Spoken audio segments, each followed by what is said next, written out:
Cinq présidents africains qui ont fait de la prison. Il y a eu plusieurs personnes à travers l'histoire qui ont servi comme chefs d'État de leurs nations respectives qui sont ensuite devenus des prisonniers. Tout chef d'État en exercice ou ancien qui a été assigné à résidence ou est devenu prisonnier de guerre est également inclus. Voici une liste des 5 présidents africains qui ont fait de la prison.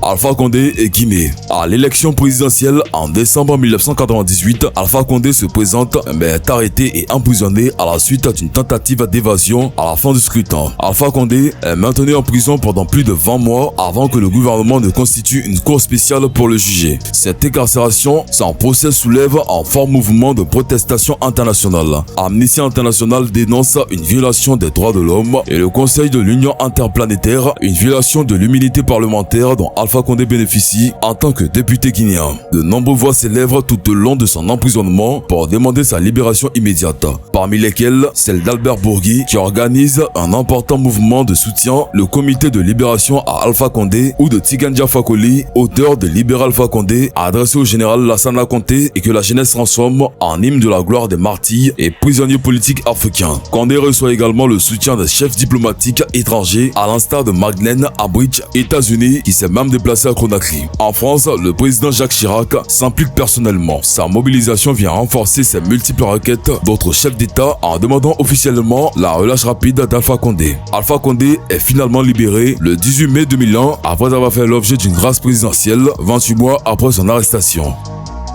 Jean Bédel Bokassa, centrafricain. Bokassa est jugé et condamné à mort par contumace en décembre 1980 pour le meurtre de nombreux rivaux politiques. Exilé en Côte d'Ivoire puis en France, il réside au château d'Abricourt. Il revient d'exil le 24 octobre 1986. Il est immédiatement arrêté par les autorités centrafricaines dès qu'il descend de l'avion et est jugé pour 14 accusations différentes: utilisation illégale de propriété, agression et coups et détournement de fonds. Maintenant que Bokassa est inopinément entre les mains du gouvernement centrafricain, les républicains sont tenus par la loi de le juger en personne, lui accordant le bénéfice d'un avocat de la défense à la comparution devant le tribunal de Bokassa par contumace. Le verdict de 1980 a été annulé et un nouveau procès a été ordonné pour lui. Bokassa a plaidé non coupable à toute charge retenue. Le 12 juin 1987, au terme de son second procès, il a reconnu non coupable des charges de cannibalisme, mais la peine de mort est confirmée pour les autres charges. Sa peine est d'abord commuée en prison à vie en février 1988, puis en 10 ans de réclusion.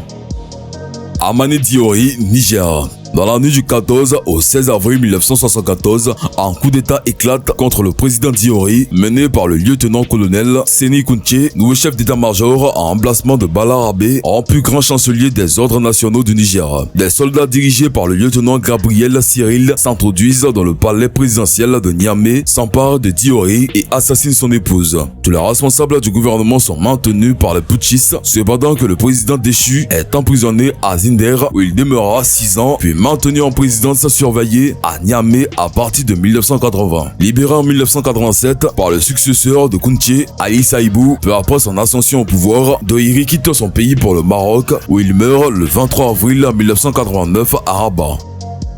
Grégoire Kayibanda, Rwanda.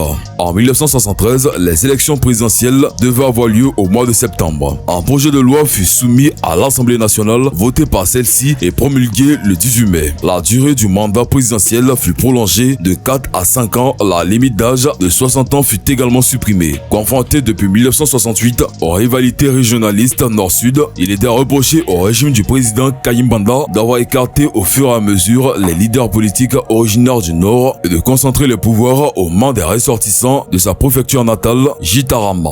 Depuis le début de l'année 1973, des troubles interethniques consécutifs au massacre des Hutus au Burundi par la junte militaire Tutsi au pouvoir avaient fragilisé le régime confronté en même temps aux rivalités régionalistes nord-sud. La présidence du président Grégoire prit fin le 5 juillet 1973 à la suite d'un coup d'état organisé par son ministre de la Défense, Juvenal Abiyarima, qui le remplaça. Il fut assigné à résidence dans la préfecture de Rayangeri et ensuite, après le décès de son épouse, dans sa maison de Kavumu près de Jibata. Il fut condamné à mort de la cour martiale le 29 juin 1974. Sa peine fut commuée en prison à perpétuité sur décision de Juvenal Abiyarimana.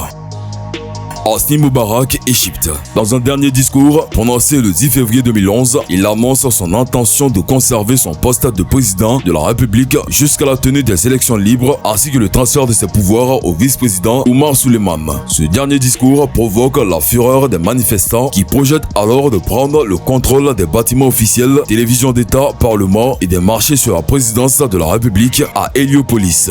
Les militaires lui forcent alors la main et le nouveau vice-président annonce la démission d'Hosni Moubarak. Il est accusé de meurtre sur les manifestants, abus de pouvoir et atteinte aux intérêts de l'État. Hosni Moubarak est condamné en première instance à la prison à perpétuité le 2 juin 2012 et il annonce qu'il fera appel de cette sentence. Le 21 août 2013, la justice égyptienne ordonne sa remise en liberté conditionnelle. Celui-ci ne peut cependant quitter le territoire égyptien et doit se tenir à disposition de la justice puisque toujours inculpé pour avoir ordonné la mort de jeunes révolutionnaires. Il est condamné en mai 2015 à 3 ans de prison pour avoir détourné plus de 10 millions d'euros de fonds publics alloués à l'entretien des palais présidentiels.